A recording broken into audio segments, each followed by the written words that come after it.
नमस्कार बंधु माने हर हर महादेव। श्रावण मासरे जदि आपण शिवलिंगरू एही गुप्त वस्तु आणती तेबे एहाको घरे रखती तेबे आपणकर समस्त मनोकामना पूर्ण हेबो। एते धन आसीबो जे गणी गणी को थकी जिवे। भगवान शिवंक आशीर्वाद रे आपणक जीवन रे बहुत वृद्धि हेबो। एहा घर को आनिले घरे अन्न धन ऐश्वर्य पितृदोष राहु दोष काल सर्प दोष शत्रु मानक मध्य भय थिले थर थर होई कंपी थांती। कौनसी पूजा पाठ छाड़ी मध्य समस्त फल मिल जाए। व्रत न करी धूप न देई जल अर्पण कले मध्य शिवंकर आशीर्वाद मिलता है। हिंदू धर्म रे श्रावण मासर बहुत अधिक महत्व रही। श्रावण मास हिंदू पंचांग अनुसार पंचम मास अटे। एही मास भगवान शिव को समर्पित। एही मासरे शिव भक्त माने विधिवत भाव में भगवान शिवा अर्चना कर पूजा अर्चना करथांती पानी ढाली थांती। श्रावण मास सोमवार महत्व एही मासर अधिक रही थाए। एही मासरे शिवंकर पूजा अर्चना कले समस्त मनस्कामना पूर्ण होता है। धार्मिक मान्यता अनुसार श्रावण मासरे भगवान शिव माँ पार्वती को विधिवत भाव में पूजा कले भक्तंकर सबु प्रकार मनस्कामना पूर्ण होता है। यह सहित श्रावण मास सोमवार व्रत रखिबा द्वारा भोलेनाथकर विशेष कृपा मिलता है।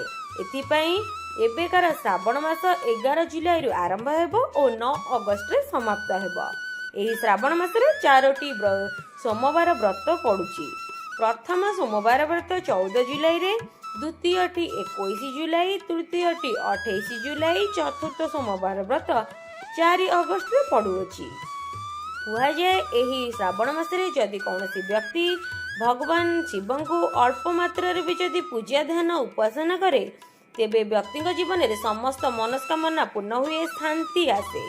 से व्यक्ति जीवन में समस्त दुख कष्ट शेष हो जाए, तांका जीवन में धन आसीबा आरंभ हुए।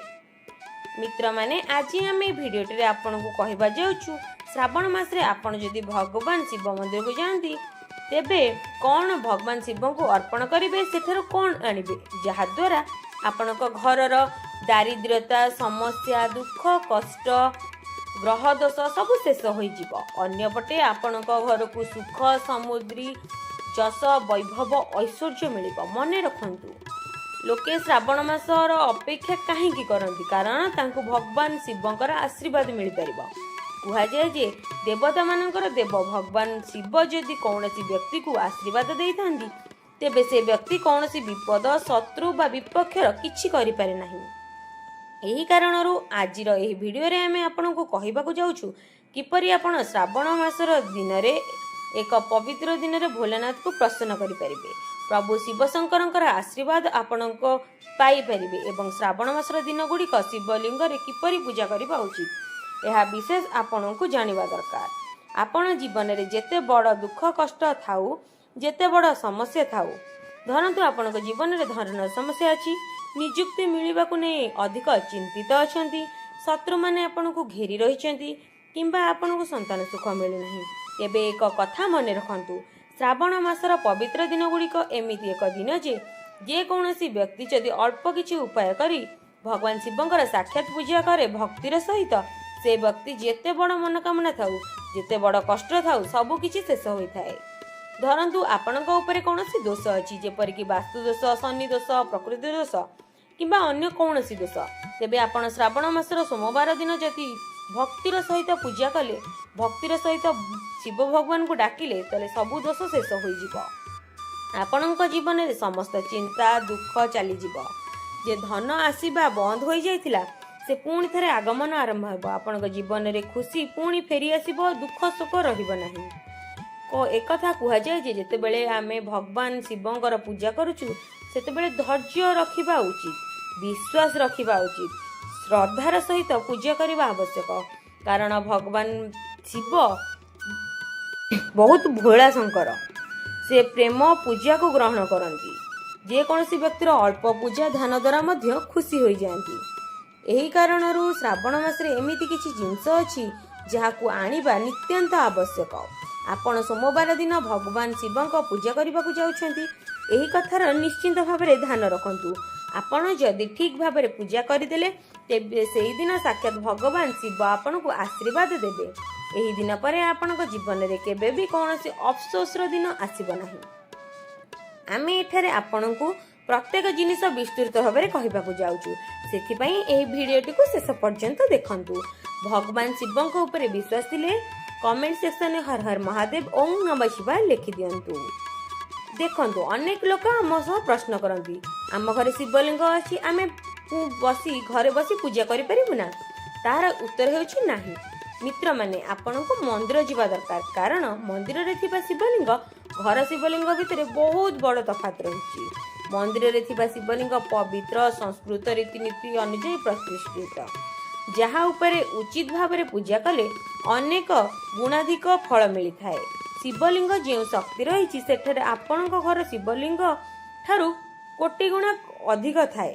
ଏମିତି ଏକ ଧନାତ୍ମକ ଶକ୍ତି ରହିଛି ଯାହା ସାମ୍ନାରେ ଆପଣ ଅଳ୍ପ ମାତ୍ରାରେ ମଧ୍ୟ ପୂଜା କଲେ ତାହାର ଫଳ ତୁରନ୍ତ ମିଳିଯାଏ। ଆପଣଙ୍କ ଜୀବନର ସମସ୍ତ ଦୁଃଖ କଷ୍ଟ ଦୂର ହୋଇଯାଏ। ସେଥିପାଇଁ ଆପଣଙ୍କୁ ଯେଉଁ ଉପାୟ ଗୁଡ଼ିକ ଆଜି କୁହାଯାଉଛି ତାହା ଆପଣଙ୍କ ଜୀବନର ସମସ୍ତ ସମସ୍ୟାକୁ ଶେଷ କରିବ, ମନସ୍କାମନା ପୂରଣ କରିବ। ଆପଣଙ୍କୁ ମନ୍ଦିର ଯିବା ନିହାତି ଦରକାର। ସେଥିପାଇଁ ଶ୍ରାବଣ ମାସ ସୋମବାର ପବିତ୍ର ପର୍ବ ଏବେ ଆସୁଛି। ଏଥର 4 ସୋମବାର ପଡୁଛି। ଏଥର ଏମିତି ଦିନ ଯେ ଆପଣଙ୍କୁ ମନ୍ଦିରକୁ ଯାଇ ଭଗବାନଙ୍କର ପୂଜା ଆରାଧନା କରନ୍ତି, ତେବେ ଏ କଥା ନିଶ୍ଚିନ୍ତ ଭାବରେ ମାନନ୍ତୁ, ଆପଣଙ୍କ ଜୀବନରେ କେବେ ବି କଷ୍ଟ ଆସିବ ନାହିଁ। ସମ୍ପୂର୍ଣ୍ଣ ବର୍ଷ ଆପଣଙ୍କ ଘରେ ଅନ୍ନ ଧନର ଭଣ୍ଡାର ରହିବ। ଆପଣଙ୍କୁ କ'ଣ କରି ନେଇଯିବାକୁ ହବ ସେଇ ସବୁ କଥା ଲେଖି ରଖନ୍ତୁ।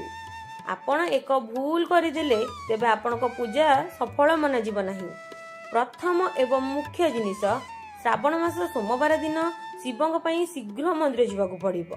ଏହି ସମୟରେ ଅନେକ ଲୋକ ପଚାରନ୍ତି, ଶିବ ମନ୍ଦିରରେ ଜଳ ମିଳିଯାଏ, ତେବେ ଘରୁ କାହିଁ ଜଳ ନେବା ଦରକାର? ଉତ୍ତର ହେଉଛି, ମନ୍ଦିର ଜଳକୁ ତେବେ ଅର୍ପଣ କରନ୍ତୁ ଯେତେବେଳେ ଆପଣଙ୍କୁ ଖାସ୍ ଦୁଃଖ କିମ୍ବା ସମସ୍ୟା ଥାଏ। ନିୟମ ଅନୁଯାୟୀ ଆପଣଙ୍କୁ ଘରୁ ଜଳ ନେଇଯିବା ଦରକାର। ଘରୁ ଜଳ କାହିଁକି ନେବା? ଘରୁ ଆପଣ ଜଳ ନେଉଛନ୍ତି ତାହା ଆପଣଙ୍କ ଘର ଓ ଆତ୍ମର ପ୍ରତିନିଧି ଭାବରେ ହୁଏ। ଏହି ଜଳ ଦ୍ୱାରା ଆପଣ ଭଗବାନ ଶିବଙ୍କ ସହ ଲାଗି ରହିପାରିବେ। ଜଳ ଚଢ଼ାଇବା ସମୟରେ ନିଜର ଦୁଃଖ ସମସ୍ୟାକୁ ବ୍ୟକ୍ତ କରନ୍ତୁ। ଯେତେବେଳେ ଆପଣ ଏହି ଘରର ଜଳ ଭଗବାନ ଶିବଙ୍କ ଉପରେ ଅର୍ପଣ କରିବେ, ସେଥିରେ ନିଜର ଦୁଃଖ ବ୍ୟକ୍ତ କରିବେ, ଭଗବାନ ଶିବ ତୁରନ୍ତ ଆପଣଙ୍କ ଦୁଃଖ ଶୁଣିବେ, ଉପାୟ ଦେବେ, ସେହି ସମସ୍ୟା ଆପଣଙ୍କର ଶେଷ ହୋଇଯିବ। ଘରୁ ଜଳ ନିଶ୍ଚିତ ଭାବରେ ନେଇଯିବେ। ଏଇଠାରେ ସବୁଠାରୁ ଆବଶ୍ୟକ ଜିନିଷ ଯେ ଜଳ ଆପଣ ନେଉଛନ୍ତି ସେଥିରେ 4 ବୁନ୍ଦା ଗଙ୍ଗା ଜଳ ନିଶ୍ଚିନ୍ତ ଭାବରେ ମିଶାନ୍ତୁ।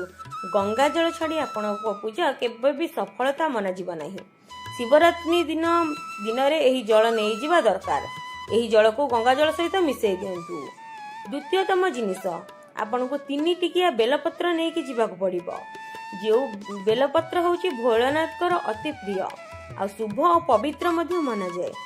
ଯଦି ଗୋଟିଏ ପଟେ 1000 କନ୍ୟାକୁ ଭୋଜନ କରାନ୍ତି, ଅନ୍ୟପଟେ ଭଗବାନଙ୍କୁ ବେଲପତ୍ର ଅର୍ପଣ କରନ୍ତି, ଏହି 2ଟି ଯାକ କାର୍ଯ୍ୟ ସମାନ ଫଳଦାୟକ ମନାଯାଏ। ସେଥିପାଇଁ ବେଲପତ୍ର ନିଶ୍ଚିନ୍ତ ଭାବରେ ନିଅନ୍ତୁ।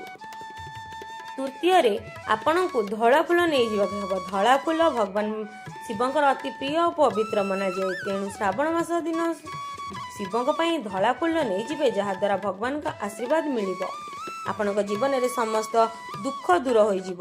ଧଳା ଚନ୍ଦନ ମଧ୍ୟ ଶ୍ରାବଣ ମାସ ସୋମବାର ଦିନ ନିଆଯାଏ। ଏବଂ ମହତ୍ତ୍ୱପୂର୍ଣ୍ଣ କଥା ଧ୍ୟାନ ଦିଅନ୍ତୁ, ଆପଣ ଯେଉଁ କ୍ଷୀର ଅର୍ପଣ କରିବାକୁ ଯାଉଛନ୍ତି ସେହି କ୍ଷୀର କଞ୍ଚା ହେବା ଦରକାର। ଆପଣ ଚାହାନ୍ତି ଆପଣଙ୍କର ସମସ୍ତ ମନୋକାମନା ପୂର୍ଣ୍ଣ ହେଉ, ତେବେ ଏକ ଡବା ନିଅନ୍ତୁ, ସେଥିରେ କଳା ମରିଚ ଭରି ମନ୍ଦିରକୁ ନେଇଯାଆନ୍ତୁ। ଏହି କଥାର ଖୁବ୍ ଧ୍ୟାନପୂର୍ବକ ଶୁଣନ୍ତୁ, ଅନୁସରଣ କରନ୍ତୁ, ଆପଣଙ୍କ ଜୀବନକୁ ନୂଆ ଦିଗ ଦେବ। ଏବେ ଆପଣଙ୍କୁ ଆଉ କ'ଣ ନେଇଯିବାକୁ ହେବ, ଆସନ୍ତୁ ଆଉ ଭିଡ଼ିଓଟିକୁ ଶେଷ ପର୍ଯ୍ୟନ୍ତ ଦେଖନ୍ତୁ। ଯଦି ଆପଣ ଚାହାନ୍ତି ଆପଣଙ୍କର ସମସ୍ତ ମନସ୍କାମନା ପୂର୍ଣ୍ଣ ହେଉ, ତେବେ ଏକ କଳା ମରିଚ ଡବାରେ ଭରିକି ନିଅନ୍ତୁ। ଏହାକୁ ଲାଲ ରଙ୍ଗର କପଡ଼ା ନିଅନ୍ତୁ, ତହିଁରେ କର୍ପୂର ଆଉ ଲବଙ୍ଗ ରଖି ପୂଜା ବସାନ୍ତୁ।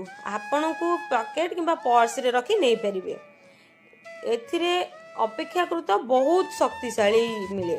ପୂଜା କିପରି କରିବେ, ଖୁବ୍ ଶେଷ ପର୍ଯ୍ୟନ୍ତ ଶୁଣନ୍ତୁ। ଯେଉଁ ସବୁ ଜିନିଷ ଆପଣଙ୍କୁ କୁହାଯାଉଛି ସେସବୁ ଶିବ ମନ୍ଦିରକୁ ନେଇଯିବା। ଶେଷ ହେବା ପରେ ଘରକୁ ଫେରାଇ ଆଣିବା ଦରକାର, ଯାହାଦ୍ୱାରା ଆପଣଙ୍କ ଧନ ଲାଭ ମନୋକାମନା ସିଦ୍ଧ ହୋଇପାରିବ। ଭକ୍ତମାନେ ସବୁଠାରୁ ପ୍ରଥମେ ଆପଣଙ୍କୁ ମନ୍ଦିରକୁ ଯିବେ, ତା ପୂର୍ବରୁ ଏକ ଗୁରୁତ୍ୱପୂର୍ଣ୍ଣ କଥା ମନେ ରଖିବେ।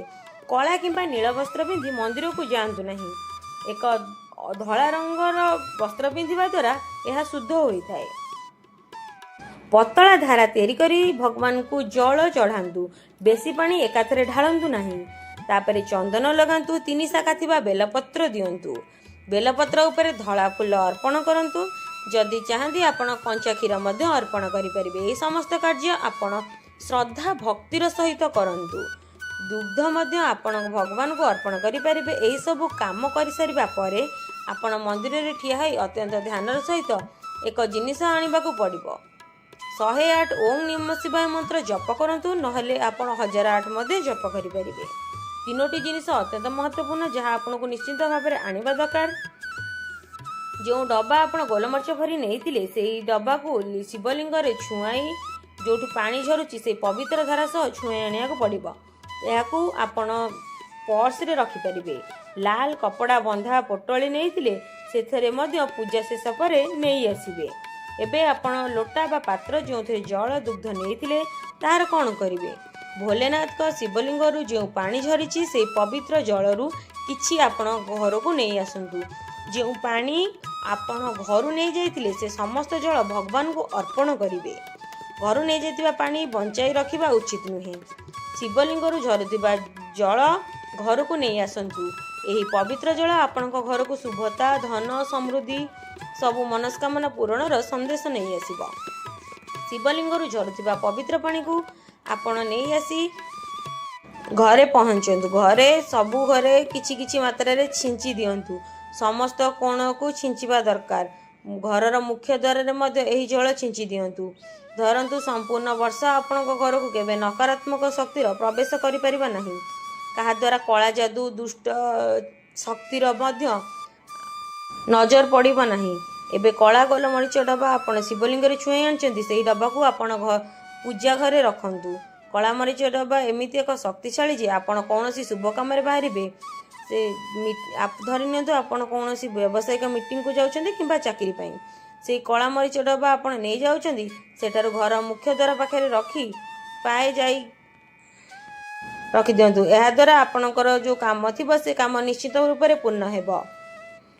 ଭଗବାନ ଶିବଙ୍କର ଆଶୀର୍ବାଦ ସ୍ୱୟଂ ଅନୁଭବ କରିପାରିବେ। ଶ୍ରାବଣ ମାସର ସୋମବାର ଦିନ ଭଗବାନଙ୍କ ଦେଖା ମିଳିଥାଏ। ଆପଣଙ୍କ ଜୀବନରେ ସମସ୍ତ ଦୁଃଖ ଦୁର୍ଦିନ ଦୂର ହୋଇଯାଏ। ଶ୍ରାବଣ ମାସ ରାତିରେ ଆପଣଙ୍କୁ ସମସ୍ତ ପ୍ରକାର ବୁରି ଶକ୍ତି, ଅନିଷ୍ଟ ପ୍ରଭାବରୁ ମୁକ୍ତି ମିଳିପାରିବ। ଯେଉଁମାନେ ଭଗବାନ ଶିବ, ମା ପାର୍ବତୀଙ୍କୁ ପୂଜିବାକୁ ଚାହୁଁଛନ୍ତି ସେମାନେ ଏହି ଦିନ ଶିବଲିଙ୍ଗ ରଖନ୍ତୁ, ଯାହା ଅଭିମନ୍ତ୍ରିତ ହେବା ଦରକାର। ଯେକୌଣସି ଶିବଲିଙ୍ଗ ହେଉ, ସ୍ଫଟିକ ଶିବଲିଙ୍ଗ ହେଉ ବା ନର୍ମଦେଶ୍ୱର ଶିବଲିଙ୍ଗ, ଯାହା ହେଉନା କାହିଁକି ମନ୍ତ୍ର ଦ୍ୱାରା ଭଲ ଭାବରେ ଅଭିମନ୍ତ୍ରିତ କରି ଘରେ ରଖନ୍ତୁ। ଭକ୍ତିର ସହିତ ପୂଜା କରନ୍ତୁ। 1 ଲୋଟା ପବିତ୍ର ଜଳ ଚଢ଼ାଇ ପୂଜା କରନ୍ତୁ, କାରଣ ମନ୍ଦିର ଗୁଡ଼ିକରେ ଶ୍ରାବଣ ମାସ ସୋମବାର ଦିନ ବହୁତ ଭିଡ଼ ହୁଏ, ଯାହାକୁ ଦେଖିବାକୁ ଖୁବ୍ ଶୁଭ ଲାଗେ। କିନ୍ତୁ ସମସ୍ତ କୋଣରେ ଭକ୍ତ ରହନ୍ତି। ଯଦି ଆପଣ ମନ୍ଦିରକୁ ଯିବା ସମୟରେ ସମୟ ଠିକ୍ ରହୁନି, ଜଳ ଅର୍ପଣ କରିପାରିଲେ ନାହିଁ, ତେବେ ଘରେ ଶାନ୍ତିପୂର୍ଣ୍ଣ ଭାବରେ ଜଳ ଅର୍ପଣ କରନ୍ତୁ। ପଞ୍ଚାମୃତ ବ୍ୟବହାର କରି ଅଭିଷେକ କରନ୍ତୁ। ଦୁଗ୍ଧ, ଦହି, ଘିଅ, ମଧୁ, ଚିନି ମିଶାଇ ପଞ୍ଚାମୃତ ବନାନ୍ତୁ। ଏହାଦ୍ୱାରା ଅଭିଷେକ କରନ୍ତୁ। ଏହାଦ୍ୱାରା ଭଗବାନ ଶିବ ଖୁସି ହେବେ। ଆପଣଙ୍କ ଜୀବନର ସମସ୍ତ ଇଚ୍ଛା ପୂରଣ ହେବ। ତାପରେ ଭୋଳାନାଥଙ୍କର ଶୃଙ୍ଗାର କରନ୍ତୁ। ଚନ୍ଦନ ଚଢ଼ାନ୍ତୁ, ଅକ୍ଷତ ଅର୍ପଣ କରନ୍ତୁ, ଗଇତା ଦିଅନ୍ତୁ, ଚନ୍ଦନ ଅର୍ପଣ କରନ୍ତୁ, ଫୁଲ ଦ୍ୱାରା ତାଙ୍କୁ ସଜାନ୍ତୁ। ଆଉ ବେଲପତ୍ର ଦେବାକୁ କେବେ ହେଲେ ଭୁଲିବେ ନାହିଁ। ଅତି କମରେ 5ଟି ବେଲପତ୍ର ଅର୍ପଣ କରନ୍ତୁ। ବେଲପତ୍ରର ଚିକଣ ପଟେ ଓଁ ନମ ଶିବାୟ ଲେଖି ଯଦି ଆପଣ ଚଢ଼ାନ୍ତି ତାହା ଅତ୍ୟନ୍ତ ଶୁଭ ଫଳ ଦେଇଥାଏ। ଚିରା ଫଟା ବେଲପତ୍ର ଭୁଲରେ ବି ଭଗବାନ ଶିବଙ୍କ ଉପରେ ଚଢ଼ାଇବେ ନାହିଁ। ଯେତେବେଳେ ଶିବ ତାଙ୍କ ଗଳାରେ ବିଷ ଧାରଣ କରିଥିଲେ, ଆଦିଶକ୍ତି ମା ପାର୍ବତୀ ଆଗ୍ରହରେ ଦେବତାମାନଙ୍କ ସହ ଶିବ ମୁଣ୍ଡ ଉପରେ ଭାଙ୍ଗ, ଦୁର୍ଦୁରା, ବେଲପତ୍ର, ଜଳ ଅର୍ପଣ କରିଥିଲେ। ଏହି ଅଭିଷେକ ଫଳରେ ତାଙ୍କର ମସ୍ତିଷ୍କର ତାପ କମିଗଲା। ସେହିଠାରୁ ଶିବଙ୍କୁ ଭାଙ୍ଗ, ଦୁର୍ଦୁରା ଅର୍ପଣର ପ୍ରଥା ଆରମ୍ଭ ହେଲା। କାରଣ ଭଗବାନ ଶିବଙ୍କର ମସ୍ତିଷ୍କ ତାପ ଶାନ୍ତ ହୋଇଗଲା, ସେହି ସମୟରେ ଭଗବାନ ଶିବଙ୍କୁ ଭାଙ୍ଗ, ଦୁର୍ଦୁରା ଅର୍ପଣ କରାଯାଉଛି। ଏହି କଥା ଭଗବାନ ଶିବଙ୍କର ଅନେକ ଭକ୍ତଙ୍କୁ ଜଣା ନଥାଏ। ଏହି କାରଣରୁ ଶିବଲିଙ୍ଗ ଉପରେ ଭାଙ୍ଗ, ଦୁର୍ଦୁରା, ବେଲପତ୍ର ଚଢ଼ାଯାଏ। ଯଦି ଆପଣଙ୍କ ଘରେ ଏକ ଶିବଲିଙ୍ଗ ଅଛି, ଏହି ଦିନରେ ଆପଣ ଚାହୁଁଛନ୍ତି ଶିବଙ୍କର ତ୍ରିଶୂଳ, ଡମରୁ ତାଙ୍କୁ ଅର୍ପଣ କରିପାରିବେ। ଶିବଙ୍କର ଡମରୁ ଧ୍ୱନି ଡମ୍ ଡମ୍ ମଙ୍ଗଳ ଗୁରୁଙ୍କ ସହ ସମ୍ପୃକ୍ତ ଥାଏ, କାରଣ ଚନ୍ଦ୍ରଦେବ ତାଙ୍କ ମସ୍ତିଷ୍କରେ ବିରାଜମାନ ରହି ତାଙ୍କର କ୍ରାନ୍ତି ଦ୍ୱାରା ଅନନ୍ତ ଆକାଶରେ ଜଟାଧାରୀ ମହାମୃତ୍ୟୁଞ୍ଜୟ ଶିବଙ୍କୁ ପ୍ରସନ୍ନ କରିଥାନ୍ତି। ବୁଧ ଓ ଅନ୍ୟାନ୍ୟ ଗ୍ରହ ଏହାର ସମଭାବ ଦ୍ୱାରା ସହଯୋଗ ହୁଅନ୍ତି। ସେଥିପାଇଁ ଆଜିର ଏହି ପବିତ୍ର ଦିନରେ ଶିବଙ୍କୁ ଡମ୍ବରୁ ଅର୍ପଣ କରନ୍ତୁ। ଭୋଲେ ବାବାଙ୍କୁ ଡମରୁ ଆପଣ ମଧ୍ୟ ଧାରଣ କରିପାରିବେ। ଏକ ଅଭିମନ୍ତ୍ରିତ ଛୋଟ ଚାନ୍ଦିର ଡମରୁ ନିଜ ଶରୀରରେ ମଧ୍ୟ ଧାରଣ କରିପାରିବେ। ଯଦି ଭିଡ଼ିଓଟି ପସନ୍ଦ ଆସିଥାଏ ତାହେଲେ ଲାଇକ୍ କରିବାକୁ ଜମା ବି ଭୁଲିବେ ନାହିଁ।